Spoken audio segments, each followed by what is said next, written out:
Acha Bismillahirrahmanirrahim, dear students. Today is a new topic, and that is the mole and chemical equation. Now we are going to use the concept of mole in a chemical reaction.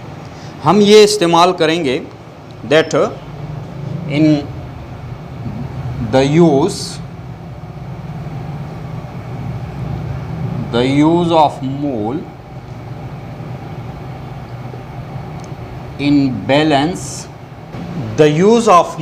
in balance chemical equation for stoichiometry. अच्छा देख ले, हमने बताया था कि what is balance chemical equation. वहाँ पे हमने बताया था कि balance chemical equation where the number of atoms of the reactant is balance या equal to the number of atom in the product side. दोनों साइड पे नंबर ऑफ एटम्स एक जैसे हो तो that is called balance chemical equation. अब chemical equation stoichiometry में ये भी कहा था कि ये ज़रूरी है कि एक केमिकल इक्वेशन बैलेंस होना चाहिए. बग़ैर बैलेंस केमिकल इक्वेशन के अगर आप स्टोइकियोमेट्रिक कैलकुलेशन करते हैं तो गलती एरर्स ज़रूर आएंगे, उसके बग़ैर नहीं हो सकता. आइए आज पढ़ते हैं कि अब हम बैलेंस केमिकल इक्वेशन की मदद से या हम इस्तेमाल करते हैं कि मोल एक बैलेंस केमिकल इक्वेशन के अंदर आपको किस तरह कैलकुलेशन का बता रहे हैं, वो किस तरह कैलकुलेशन का बता रहे हैं. लेकिन इससे पहले आइए हम ये पढ़ेंगे कि एक बैलेंस केमिकल इक्वेशन हमसे कितने लैंग्वेज में बात कर सकता. यानी लेट्स सी फॉर एग्जांपल एक केमिकल इक्वेशन है that is carbon oxygen which form carbon dioxide. Chemical equation हमें बताता है कि कार्बन और ऑक्सीजन आपस में मिलकर क्या बना लेता है, कार्बन डाइऑक्साइड बना लेते हैं. और ये पूरा एक केमिकल रिएक्शन हमें बता रहा है. यहाँ पे ये भी बताया था कि यहाँ पे जो सब्सक्रिप्ट आता है, लेट अस सी, यहाँ पे देख ले 1 आता है. ये 1 जो है that show the number of atoms, ये नंबर ऑफ एटम्स बता. और ये जो कोएफिशिएंट है फॉर एग्जांपल यहाँ पे भी 1 है, that will tell you number of moles, ये आपको मोल्स भी बता देता है.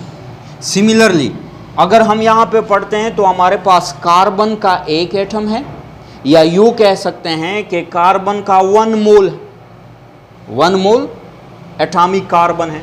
यहाँ पे देख ले ऑक्सीजन, ऑक्सीजन मॉलिक्यूलर स्टेट में है, यानी 2 एटम्स हैं. और 2 एटम का मतलब है कि दे हैव फॉर्म मॉलिक्यूल बना चुका है. अब यहाँ पे देख ले ऑक्सीजन के आगे यहाँ पे भी 1 है, तो इट मीन्स के ऑक्सीजन मॉलिक्यूल भी 1 मोल है. Similarly coming toward this side, ये एक बताया था कि ये हमारे पास कार्बन डाइऑक्साइड का मॉलिक्यूल है.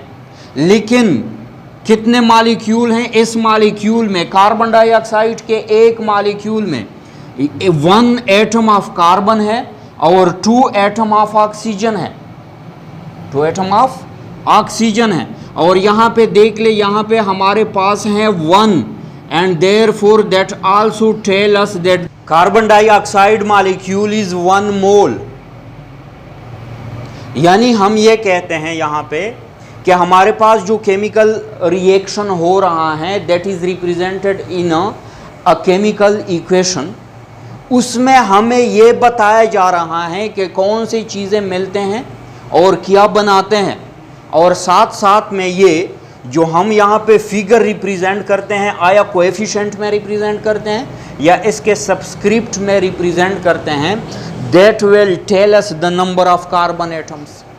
अच्छा अब देख ले, बैलेंस केमिकल इक्वेशन मीन्स के वहाँ पे कार्बन एक है, यहाँ पे भी एक है, यहाँ पे 2 एटम ऑफ ऑक्सीजन है, यहाँ पे भी 2 एटम ऑफ ऑक्सीजन है, तो that's why the reaction is balanced.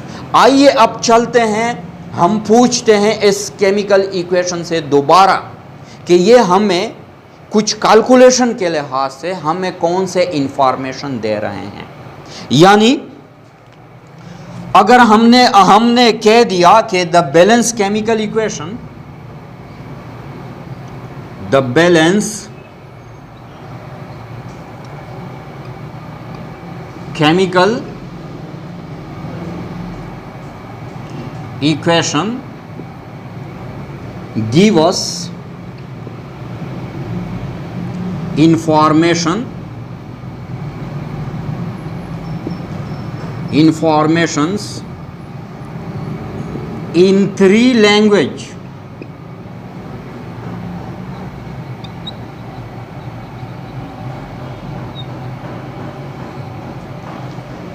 अच्छा, एक the balance chemical equation give us information in three language, यानी अगर हम पूछना चाहते हैं एक बैलेंस केमिकल इक्वेशन से कि उसके पास कौन से इंफॉर्मेशन है, तो वो हमें तीन तरीकों से इंफॉर्मेशन बता सकते हैं। आइए पढ़ते हैं कि वो कौन से इंफॉर्मेशन है। वो number 1 that is in term of moles, या तो वो मोल में देते हैं। Number 2 in term of mass, और mass mean in term of grams में देते हैं। और number 3 in terms of volume, ये वॉल्यूम में भी इंफॉर्मेशन देते हैं। अब देख ले, let us consider the same balance chemical equation. अगर हम उसी बैलेंस केमिकल इक्वेशन को कि carbon oxygen that give us carbon dioxide. अच्छा चलो, अब हम पूछ लेते हैं इस बैलेंस केमिकल इक्वेशन से कि वो मोल के लैंग्वेज में हमें वो किस तरह समझा रहे हैं। तो देख ले, यहाँ पे हमने पढ़ा था कि यहाँ पे देर इज 1 मोल, तो इट मीन्स के इस केमिकल इक्वेशन में there is 1 mole of carbon या 1 mole of carbon taking place.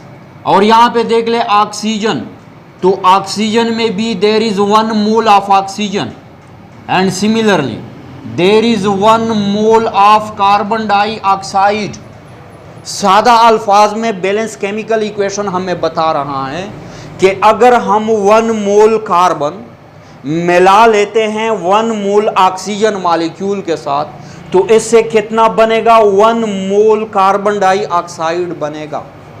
या दूसरे अल्फाज में ये बैलेंस केमिकल इक्वेशन हमें बताता है कि when 1 mole of carbon react with 1 mole of oxygen molecule, 1 mole of oxygen molecule then produce 1 mole of carbon dioxide। अब आपको अगर मोल में मजीद कैलकुलेशन चाहिए, यानी अगर आप अपनी मर्जी से कैलकुलेशन चाहिए, तो आपकी रहनुमाई फरमाएगा ये बैलेंस केमिकल इक्वेशन। तो जाहिर सी बात है, अगर किसी ने पूछ लिया कि मुझे 10 मोल कार्बन डाइऑक्साइड बनाने हैं, तो जाहिर सी बात है 10 मोल के लिए आपको लेना होगा 10 मोल ऑफ कार्बन लेना होगा, सिमिलरली 10 मोल ऑफ ऑक्सीजन लेना होगा। This will give you the standard rates, एक स्टैंडर्ड रेट आपको देगा इन टर्म ऑफ मोल्स की लैंग्वेज। अच्छा, लेट अस सी कि यही जो हमारे पास केमिकल इक्वेशन है कि carbon when the carbon react with oxygen that produce carbon dioxide. अभी हमने पढ़ लिया कि यहाँ पे चूंकि 1 है, तो इसका मतलब हो गया कि 1 मोल ऑफ कार्बन प्लस यहाँ पे भी 1 है, 1 mole of oxygen give us 1 mole of carbon dioxide. अच्छा, हमने इससे पहले मोल में पढ़ा था कि 1 मोल ऑफ कार्बन कितने ग्राम्स होगा। तरीका बताया था, कार्बन का एटॉमिक मास जो है वो 12 AMU है। अब AMU की जगह क्या लगा दे? ग्राम लगा दे, तो this will be equal to 1 mole. तो देख ले, 1 mole of carbon that have a mass of 12 gram, उसका एटॉमिक मास, उसके साथ AMU की बजाय हमने ग्राम लगा दिया, तो this is the molar mass of carbon, यानी 1 मोल का हमारे पास कार्बन का जो मास है दैट इज 1। अच्छा, अब आते हैं towards the 1 mole of oxygen. लेकिन ऑक्सीजन मॉलिक्यूल हैं, सिर्फ एक ऑक्सीजन नहीं है, तो किस तरह कैलकुलेट करेंगे इसका एटॉमिक मास? देख ले, 16 एक ऑक्सीजन का है, 16 दूसरे ऑक्सीजन का है, तो 16 + 16 ये हमारे पास बनेगा 32 AMU में है। अब अगर हम उसके साथ ग्राम लगा दे तो ये मास बन जाएगा 1 mole of oxygen molecule, 1 mole of oxygen molecule. And similarly इस साइड पे आते हैं तो कार्बन डाइऑक्साइड बन गया, लेकिन कार्बन डाइऑक्साइड भी आल्सो 1 मोल, ये भी 1 मोल है हमारे पास। अब देख ले, तो 1 मोल को इसमें ग्राम में कैलकुलेट करना हो तो इसका पहले मॉलिक्यूलर मास निकाल दे। तो मॉलिक्यूलर मास में कार्बन का 12 है और 32 ऑक्सीजन का है, तो 12 + 32 that will be equal to 44, और AMU की जगह ग्राम लगा दे तो this will be the mass of 1 mole of carbon dioxide. तो हमारे पास ये है 1 मोल ऑफ कार्बन डाइऑक्साइड। तो balance chemical equation also tell you in grams, ये जो उन्होंने बात कर दी that is in term of mole, mole में बता दिया। मोल को आगे जाते हुए मोल के जरिए हमें मास यानी ग्राम की टर्म्स में बता रहा है। ग्राम्स में क्या कह रहा है? कह रहा है कि when you react 12 gram of carbon with 32 gram of molecular oxygen, that will give you 44 gram of carbon dioxide। यानी 12 ग्राम मिला ले 32 ग्राम ऑक्सीजन के साथ, तो ये आपको 44 ग्राम कार्बन डाइऑक्साइड बनाएगा। ये एक और इंफॉर्मेशन हमें मिल गई, और ये इंफॉर्मेशन कहाँ से मिल गई? From a balance chemical equation से मिल गई।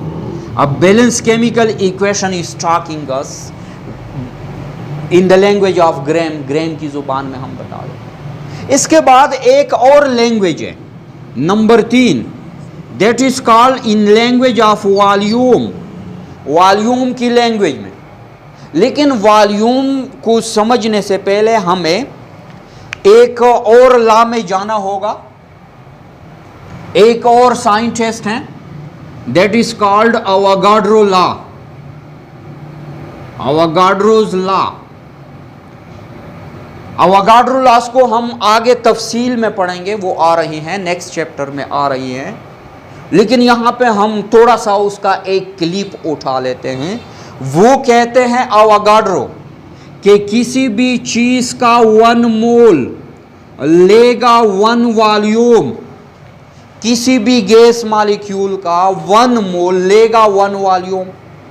और 1 वॉल्यूम में कितनी स्पेस होती हैं? 1 वॉल्यूम में होती हैं 22.4 dm³ स्पेस, 4 dm³ स्पेस। अब सिंपल सी बात है, अवोगाड्रो कहता है कि अगर किसी भी गैस का आपके पास 1 मोल है तो इसका इस 1 मोल गैस का वॉल्यूम कितना होगा? 1 वॉल्यूम होगा। यानी 1 वॉल्यूम से मेरा मतलब है कि ये होगा 22.4 dm³। तो लिहाजा यहां पे रिलेशन हमारे पास अगर मोल में बता दिया, ग्राम्स में बता दिया, तो लेट सी इसे हम वॉल्यूम में पूछ लेते। तो देख ले वॉल्यूम, अभी हमने कह दिया कि किसी भी चीज का 1 mole will occupy 1 volume. It means के यहाँ पे कार्बन का कितना वॉल्यूम है, या दूसरे अल्फाज में कितना वॉल्यूम है?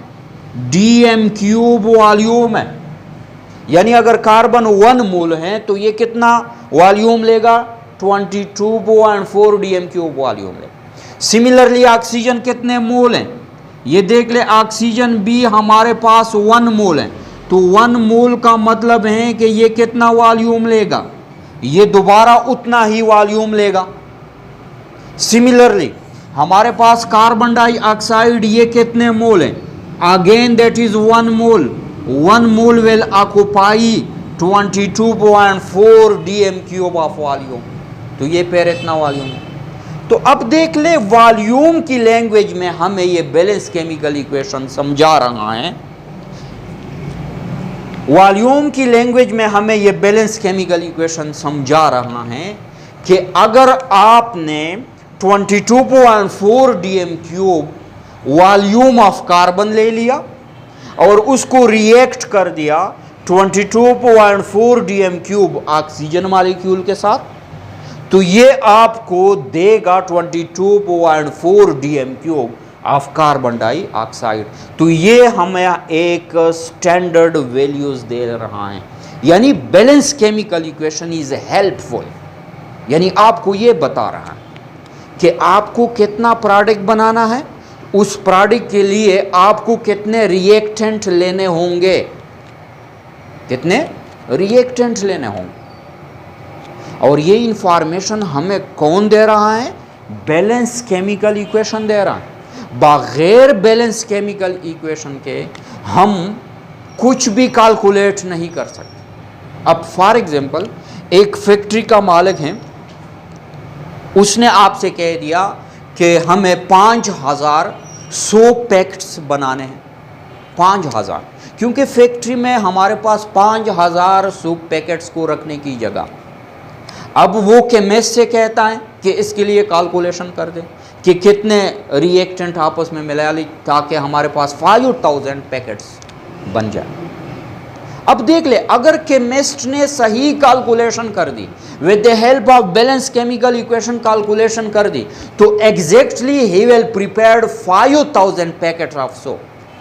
अदरवाइज अगर वो उससे गलती हो गई, फॉर एग्जाम्पल 5000 की बजाय उन्होंने 8000 का पैकेट्स बना लिए, तो जाहिर सी बात है कि फैक्ट्री में 5000 पैकेट्स रखने के लिए जगह है, लेकिन 3000 मज़ीद रखने के लिए जगह नहीं है, तो उसको वो बाहर रखेंगे या उसके लिए रखने के लिए जगह नहीं है, तो 3000 packet of soap will be lost. ये नुकसान होगा, किसका होगा? फैक्ट्री का होगा। अब अगर 5000 से कम बना लिए, 3000 बना दिए, तो जाहिर सी बात है कि 2000 का नुकसान फिर भी होगा।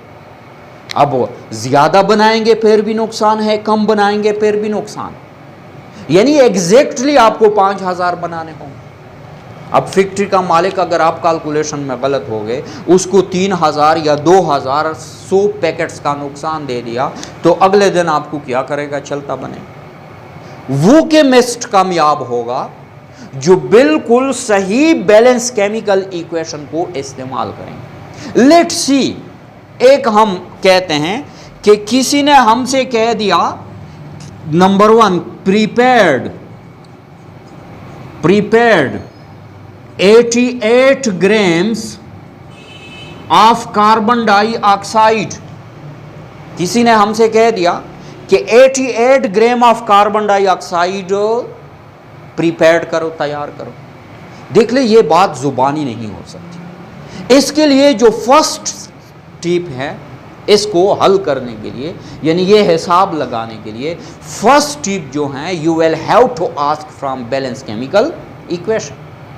बैलेंस केमिकल इक्वेशन से आपको पूछना होगा कि मैं 88 ग्राम कार्बन डाइऑक्साइड को बनाने के लिए कितने ग्राम कार्बन ले लो और कितने ग्राम ऑक्सीजन ले लो, ये पूछना पड़ेगा। फॉर एग्जाम्पल, अगर घर में किसी ने आपको फॉर एग्जाम्पल 50 रुपए दे दिए कि जाके बाजार से चीनी ले, तो आपको पता नहीं आपकी जेब में 50 रुपए, आपको पता नहीं है कि इस 50 रुपए से कितने चीनी खरीदी जा सकती है। तो इसके लिए आप पहला काम क्या करते हैं?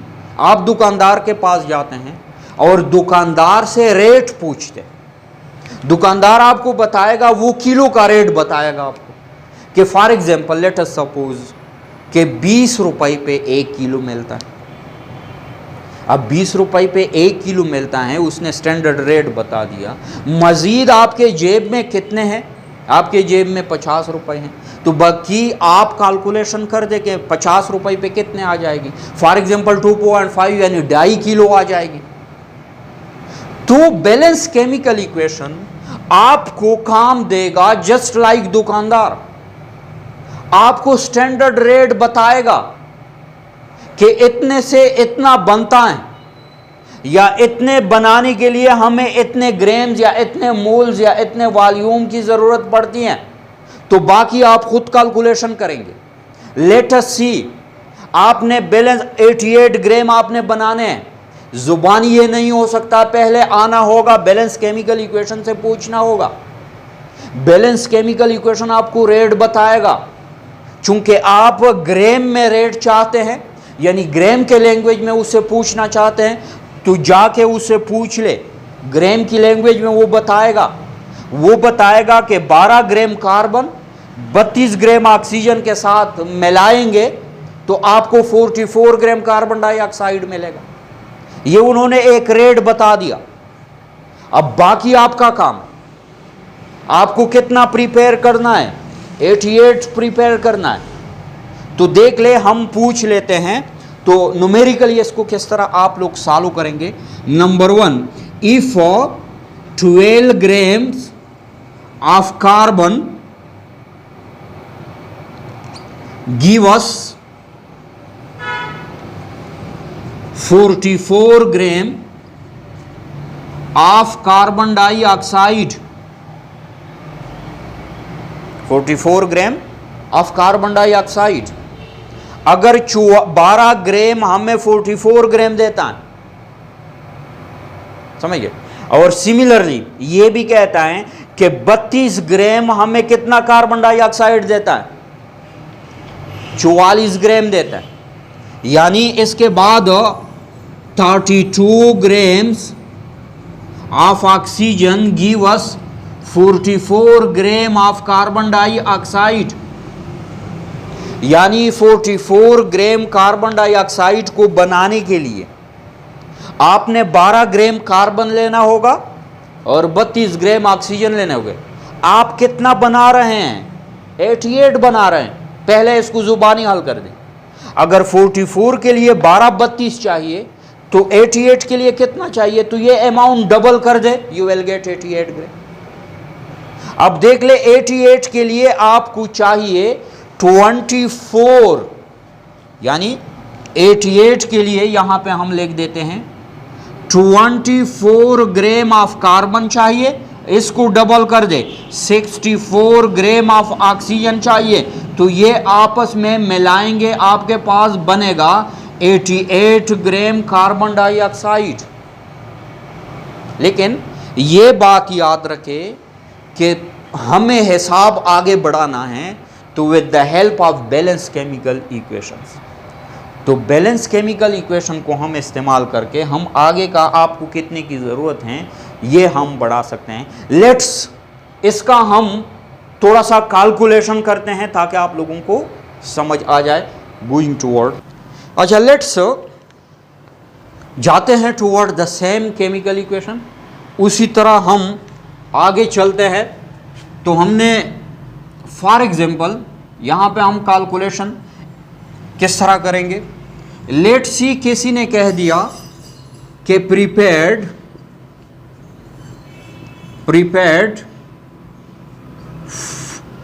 20 grams of carbon dioxide, 20 gram carbon dioxide बना ले। तो देख ले, 20 ग्राम कार्बन डाइऑक्साइड बनाएंगे तो इसके लिए आपको कितना कार्बन लेना होगा, कितना ऑक्सीजन लेना होगा। पहले तो आपको ये डिसाइड करना पड़ेगा कि कितने ग्राम्स कार्बन ले लो, कितने ग्राम्स ऑक्सीजन ले लो, ताकि उसको मैं रिएक्ट कर दो और मेरे पास 20 ग्राम ऑफ कार्बन डाइऑक्साइड बन जाए। तो देख ले, इसके लिए हम कुछ थोड़ा सा वो दोबारा जाते हैं। आप लोगों ने 5th 7th क्लास में एक रिलेशन पढ़ा होगा रेशियो में, कि फॉर एग्जांपल अगर 20 बुक्स की कीमत जो है वो 80 रुपये है, तो 40 बुक्स की क्या बनेगी। तो उसको हम लिख देते हैं कि अगर 20 बुक्स की कितनी कीमत है, फॉर एग्जांपल 80 रुपीज़ हैं, तो हमारे पास 30 बुक्स की वैल्यू क्या होगी, वैल्यू क्या हो। तो इसको हम, हमारे पास रिलेशन है 2080 एंड 30 का हमें मालूम करना है कि इसके लिए हम कितने रुपए आएंगे। तो एक देख ले सिंपल सा रिलेशन है इसको हल करने के लिए। तो यू कर दे कि 80 divided by 20 and 20 multiply by 30, 20 multiply by 30। तो हमारे पास आएगा कि 80 डिवाइडेड बाई 20 मल्टीप्लाई बाई 30। तो देख ले ये हमारे पास आएगा 4, और 4 को 30 में मल्टीप्लाई करें, that will B 120 RS, 120 RS। अब 30 बुक की कीमत होगी 120 with the help of this relation. अगर 20 बुक्स की कीमत है 80 रुपीज, तो 30 बुक्स की कितनी कीमत होगी। तो इसके लिए क्या रिलेशन आपने इस्तेमाल करना है, 80 डिवाइडेड बाई 20, उल्टा आपको आना होगा, और 20 डिवाइडेड बाई 30। तो देख ले यही ट्रिक हम इस्तेमाल करेंगे इस इक्वेशन। तो देख ले अगर हमने कह दिया फॉर एग्जाम्पल इफ 44 ग्राम्स कितने कार्बन से बनता है, 12 grams. If 44 grams of carbon dioxide is formed from कितने ग्राम से बनता है, 12 grams of carbon, 12 grams of carbon, बिल्कुल just like that. 44 gram carbon dioxide बनता है कितने ग्राम कार्बन से, 12 ग्राम कार्बन। तो हमें कितना चाहिए, हमें चाहिए 20 gram of carbon dioxide will be formed. तो देख ले दोबारा वही कर दे जो अभी हमने वहां पे किया था कि ये हो जाएगा 12 डिवाइडेड बाई 44, और इसको दोबारा मल्टीप्लाई कर दे विद 20। तो हमारे पास आ जाएगा, देख ले 12 डिवाइडेड बाई 44 मल्टीप्लाई बाई, ये आएगा हमारे पास 20। तो अगर इसको हम कर दे तो ये 6, ये 22, ये 3 और ये 11, तो ये हमारे पास आएगा 60 divided by, that will B, sorry, ये आ जाएगा हमारे पास 60 डिवाइडेड बाई 11। मजीद कैलकुलेटर से कर दे। अच्छा, ये तो देख ले आपने मालूम कर दिया कि 20 ग्राम कार्बन डाइऑक्साइड बनाने के लिए मैं कितना कार्बन ले लो, लेकिन उस कार्बन के साथ आप लोगों ने ऑक्सीजन भी तो लेनी है। लेट्स ये भी मालूम कर दे कि इतने ग्राम्स ऑफ कार्बन के साथ मैं कितना ऑक्सीजन ले लो। तो लेट्स सी, दोबारा हम चलते हैं टुवर्ड एन अदर रिलेशन। अच्छा, अब देख ले बैलेंस केमिकल इक्वेशन हमें बताता है कि 44 ग्राम कार्बन डाइऑक्साइड कितने ग्राम ऑक्सीजन से बनता है, 32 ग्राम ऑक्सीजन से बनता है। तो 20 ग्राम कितने से बनेगा। तो अगर हमने लिख दिया कि if 44 gram of carbon dioxide is formed, ये बनता है ये 32 ग्राम ऑफ ऑक्सीजन, ऑक्सीजन कितनी बनानी है आपको, then 20 grams of carbon dioxide will be form. Again दोबारा कर दे, 32 डिवाइडेड बाई 44 मल्टीप्लाई बाई 10, तो ये आएगा हमारे पास डिवाइडेड बाई 40 मल्टीप्लाई बाई 20। इसको कैलकुलेटर से हल कर दो। लेट्स फॉर एग्जांपल हम सपोज कर देते हैं कि ये x ग्राम्स आ गया और ये हमारे पास यहाँ से y ग्राम्स आ गया। तो x, तो कहने का मतलब मेरा ये है कि 20 ग्राम कार्बन डाइऑक्साइड के लिए आपको x ग्राम कार्बन लेने होंगे और y ग्राम ऑक्सीजन लेनी होगी, y ग्राम ऑक्सीजन लेनी, समझिए। अच्छा, तो देख ले यही क्वेश्चन आपको मूल में भी दे सकता है। तो अगर उसने कह दिया for example let us see to another के 20 मोल्स ऑफ कार्बन डाइऑक्साइड के लिए मोल्स ऑफ कार्बन कितना ले लो एंड मोल ऑफ ऑक्सीजन कितना ले लो, कितनी दरकार होगी। तो देख ले, अब इस बार यहां पे आपने बैलेंस केमिकल इक्वेशन से पूछा था लेकिन ग्रेन की जुबान में पूछा। अब आप बैलेंस केमिकल इक्वेशन से चूंकि डेटा आपको मोल में मिला है तो मोल की लैंग्वेज में पूछेंगे, मोल की लैंग्वेज में पूछेंगे। तो मोल में क्या कहता है, तो देख ले बैलेंस केमिकल इक्वेशन हम में ये देता है कि 1 mole of carbon dioxide, 1 mole of carbon dioxide, इसको कितने मोल कार्बन की जरूरत है, 1 मोल कार्बन की जरूरत है विद 1 मोल ऑफ कार्बन। कितने मोल आपने बनाने हैं, आपने 20 मोल बनाने हैं तो उसके लिए कितने कार्बन की जरूरत पड़ेगी, then 20 mole of carbon dioxide will need, दोबारा कर दे 1 डिवाइडेड बाई 1 मल्टीप्लाई बाई 20, तो ये हो जाएगा मल्टीप्लाई बाई 20, तो ये हो जाएगा 20 मोल्स ऑफ कार्बन। तो कितने कार्बन लेंगे, 20 मोल कार्बन लेंगे। सिमिलरली आप ऑक्सीजन के लिए कैलकुलेशन कर दे कि 20 मोल ऑक्सीजन बनाने के लिए हमें कितनी मोल ऑफ ऑक्सीजन की ज़रूरत पड़ती है, तो वो भी इसी तरीके से कर दे कि 1 मोल कार्बन डाइऑक्साइड के लिए ज़रूरत पड़ती है 1 मोल ऑफ ऑक्सीजन मॉलिक्यूल।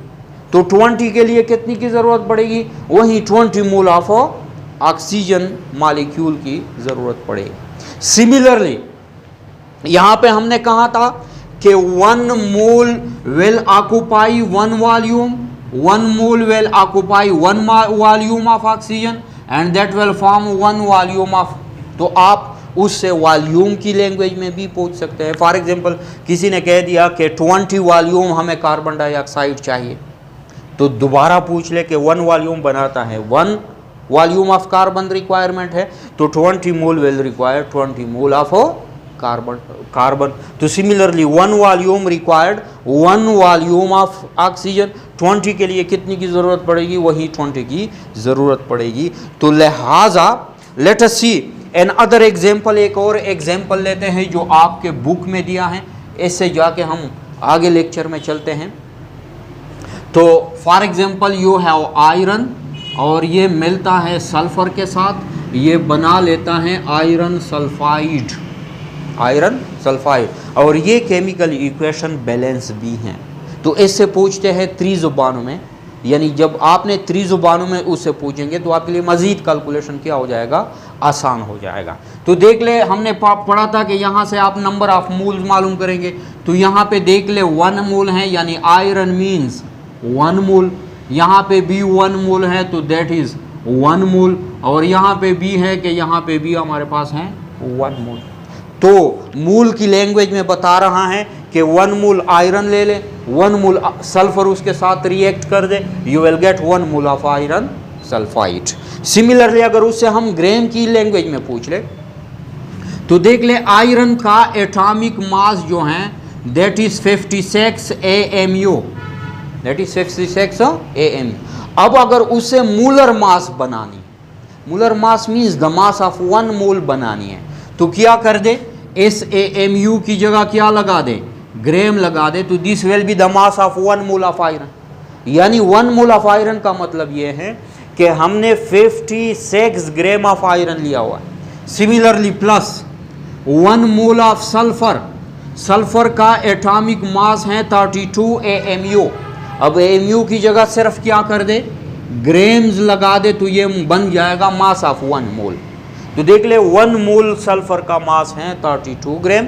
अच्छा आगे चलते हैं, आयरन सल्फाइड का मॉलिक्यूलर मास कितना है, तो आयरन का 56 प्लस 32 ये तकरीबन बनता है 88, 56 प्लस 32 ये बनता है 88। अगर इसके साथ AMU लगा दिया तो इट मीन्स के ये मॉलिक्यूलर मास है, लेकिन हमें मॉलिक्यूलर मास नहीं चाहिए, हमें मास चाहिए 1 मूल की, तो इसका तरीका क्या है? आसान सी तरीका ये है कि इसमें AMU की जगह क्या लगा दे?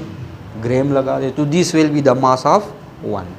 अच्छा, अब देख ले, आयरन सल्फाइड ग्राम की लैंग्वेज में क्या कहते हैं कि अगर आपने 56 ग्राम आयरन ले लिया और उसको रिएक्ट कर दिया 32 ग्राम ऑफ सल्फर के साथ, तो आपको बना देगा 88 ग्राम ऑफ आयरन सल्फाइड बना देगा। अब आपको कितने मोल आयरन सल्फाइड बनाने हैं, कितने ग्राम्स ऑफ आयरन सल्फाइड बनाने हैं, या कितने वॉल्यूम ऑफ आयरन सल्फाइड बनाने हैं, बाकी कैलकुलेशन आप लोगों को खुद करनी है with the help of this example, as example. लेकिन ये जो दोनों एग्जांपल मैंने कार्बन डाइऑक्साइड और आयरन सल्फाइड का ले लिया, these are very very simple. कभी कभी नंबर ऑफ मोल हर वक्त 1 मोल नहीं आ सकते, बल्कि थोड़ा सा डिफरेंट भी हो सकते हैं। Late us see another example, एक और एग्जांपल देखते हैं कि जब नंबर ऑफ मोल्स मुख्तलिफ हो सकते हैं। जिस तरह के एक बैलेंस केमिकल इक्वेशन है H2 प्लस O2, ये बना देता है 2H2O। अब इस केमिकल इक्वेशन से मोल की लैंग्वेज में रेट्स का पूछ ले, तो यहाँ पे देख ले 2 लिखा है, यहाँ पे अब 1 नहीं है, तो इट मीन्स के हाइड्रोजन कितना है?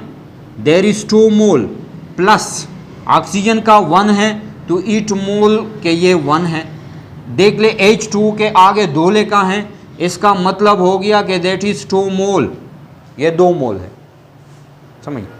अब जब आपको एक कैलकुलेशन मूल में मिल गया, यानी एक बात आपको मूल में मालूम हो गई, तो नेक्स्ट आप उस मूल से ग्राम भी बना सकते।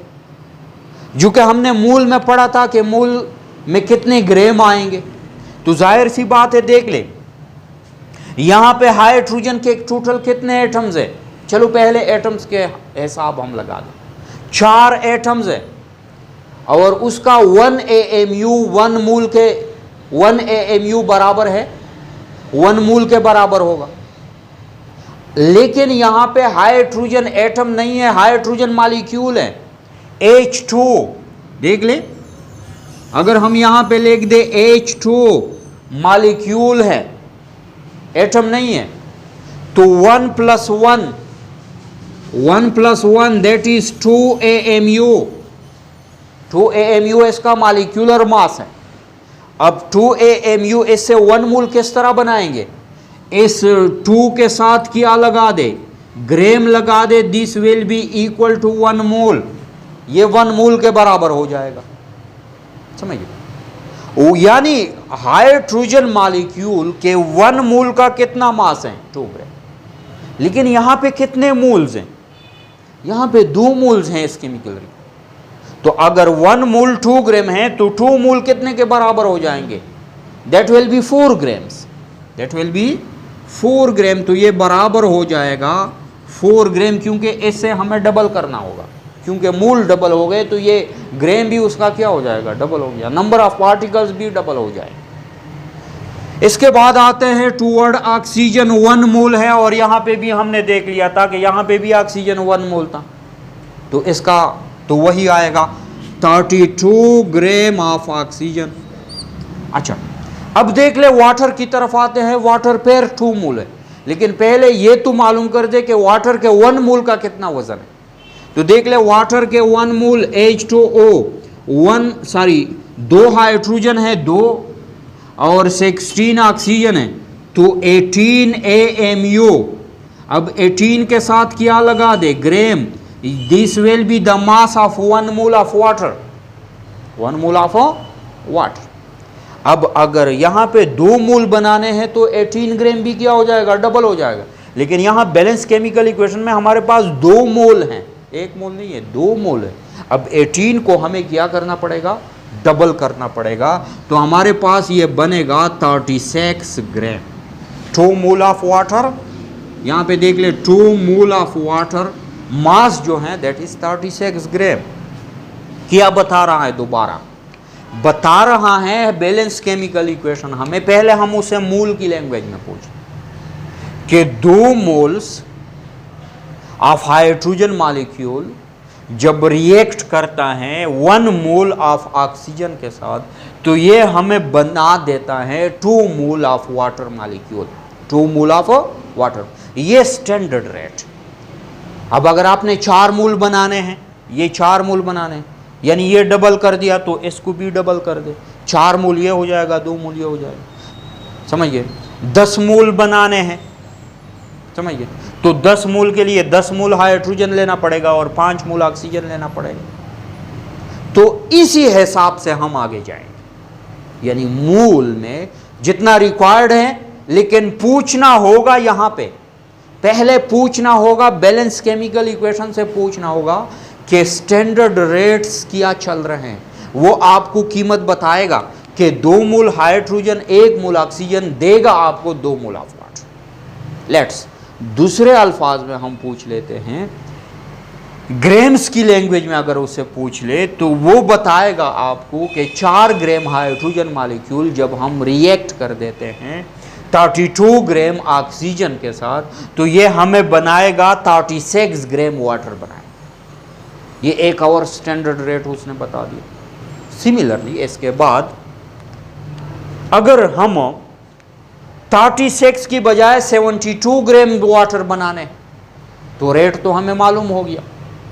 अगर इसको आपने डबल करने हैं तो ये भी आपने डबल करने। अगर इसको आपने हाफ करने, हाफ मीन्स 18 ग्राम बनाने, तो इसके लिए 2 ग्राम हाइड्रोजन लेना होगा और 16 ग्राम ऑक्सीजन लेना होगा। तो आपकी मेरे कहने का शॉर्टली मतलब ये है कि एक बैलेंस केमिकल इक्वेशन आपकी मदद करेगा जब आप आगे की कैलकुलेशन करें, यानी आप एक रिक्वायर्ड प्रोडक्ट बनाने हैं आपको, तो पहले काम आपको क्या करना पड़ेगा? पहला काम आपको किसी भी कोई भी केमिकल इक्वेशन हो तो बैलेंस केमिकल इक्वेशन से पहले रेट का पूछना होगा कि कितने ग्राम्स या कितने मोल्स या कितने वॉल्यूम अगर ये मिल जाए तो इतना वॉल्यूम ग्राम या मोल बना लेते हैं, ये पूछना होगा। बाकी हिसाब किताब जो हैं वो बिल्कुल आसान है, जो हमने यहाँ पे बता दिया, इसकी मदद से आप कुछ भी हल कर सकते हैं, आप कुछ भी हल कर सकते हैं। अच्छा, लेट्स गोइंग टुवर्ड्स कि यहाँ पे हमने जो 3 लैंग्वेज की बात कर दी है, वो 3 लैंग्वेज आगे उसका कुछ कन्वर्जन है, यानी उस पे जब हम न्यूमेरिकल क्वेश्चन हल करते हैं तो हमारे पास 3-4 किस्म की वारदात हो सकती हैं, यानी 3-4 शक्लों में हमारे पास आती हैं। तो लेट्स सी